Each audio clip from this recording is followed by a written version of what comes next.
Okay, I'm going to demonstrate something right here. Now, when you're looking for a fly line on lakes, ideally what you want is something that casts smooth, feels good to cast. And on lakes, okay, I've got an indicator out there. You'll see it's pink. Now I'm going to cast this line.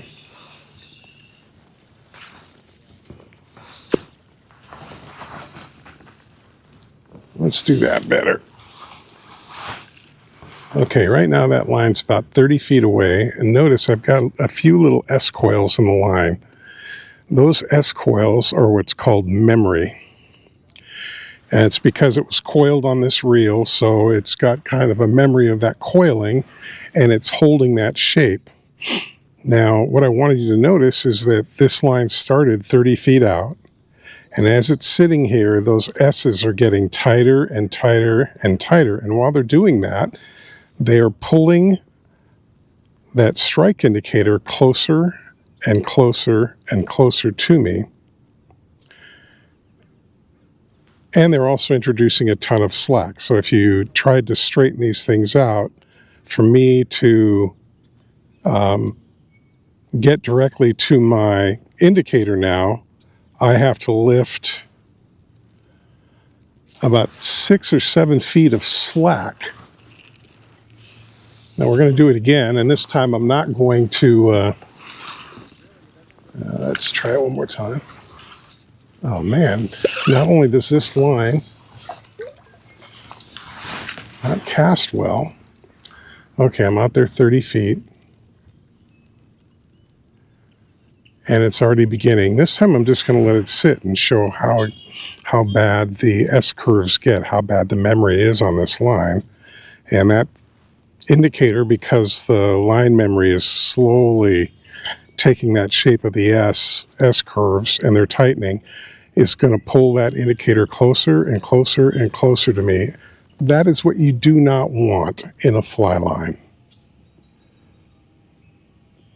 Ideally, what you want is something with virtually no memory. When you cast it, it goes out there, hits straight, and stays straight. Now, I found with Rio lines that happens. This line happens to be a Cabela's line. They're Cabela's Prestige line. I think even Prestige Elite or something like that. And the memory on it is horrible. So as far as a lake line goes, this is not good.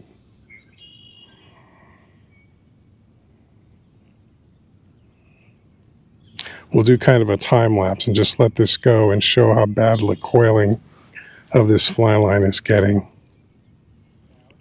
I'm going to estimate that indicator's moved toward me at least 8 feet already.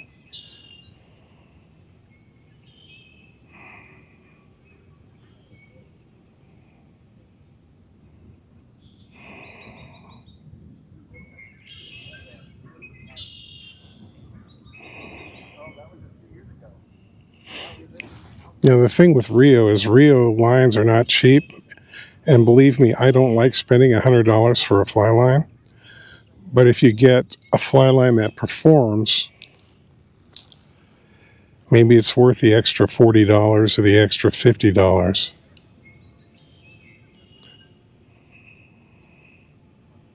I figure a fly line like this is going to last me about 4 or 5 years anyway, so when you start looking at that per fly season that you have the fly line, it's like paying $10 extra a year to have a fly line that performs just like you want it to. So maybe then it is worth it.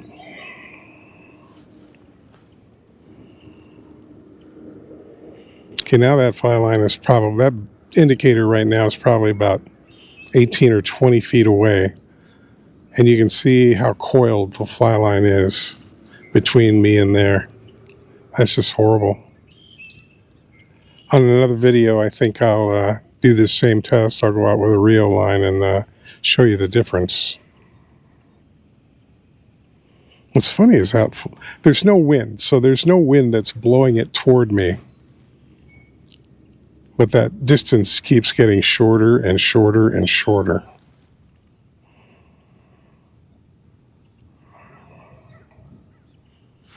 Yeah, that's not good.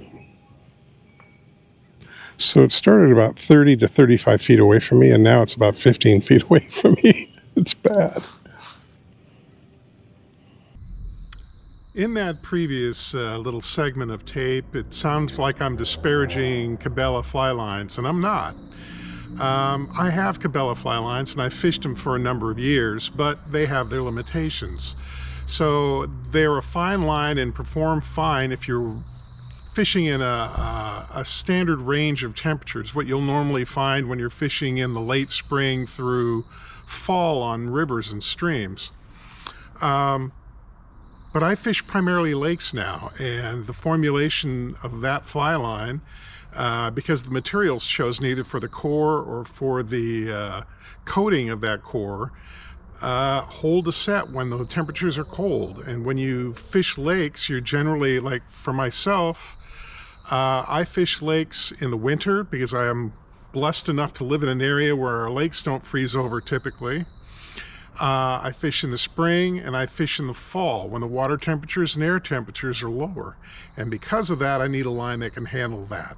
So the truth of the matter is there are only 5 factories in the world that produce fly lines.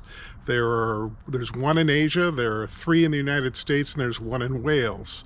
Now, there are probably 20 different brands of fly line or more, and those all get their fly lines produced at those 5 factories.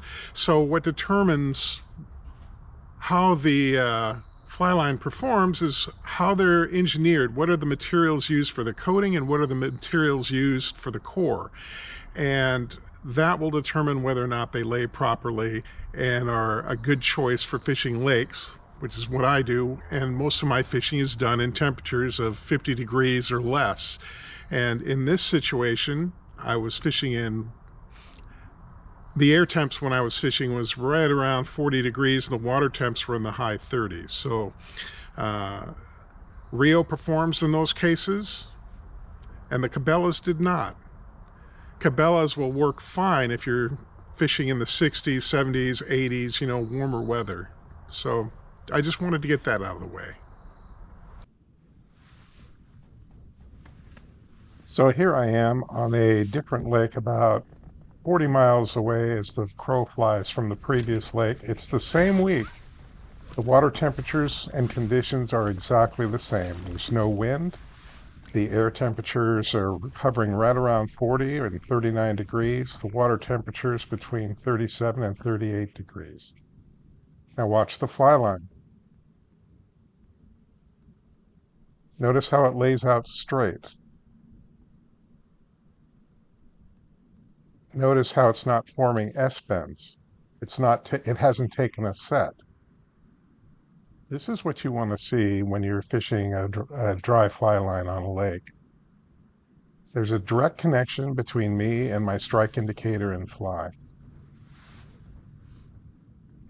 Now, yes, if you know me, I don't like to spend a lot of money on fishing equipment. All of my rods are under $100.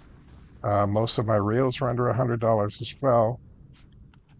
So generally, I don't typically spend a lot of money on fishing equipment, but the one place I'll splurge to get the performance I want is on a good fly line. And that's why all my lines are Rio. Now, I'm not being paid by Rio, and I don't get a discount from Rio. This is just what I found over time, and it's just the fly lines I prefer. If you have a fly line that you prefer, why don't you leave the information down in the comments section? You'll be helping out other fishermen. You'll actually be helping me too, because, I may check them out as well. Thanks for watching. If you can, take a moment to subscribe. My videos can be fairly hard to find, but if you subscribe, any new videos will show up in your YouTube feed and be delivered to you, and you can elect then to either watch or not watch. Thank you so much.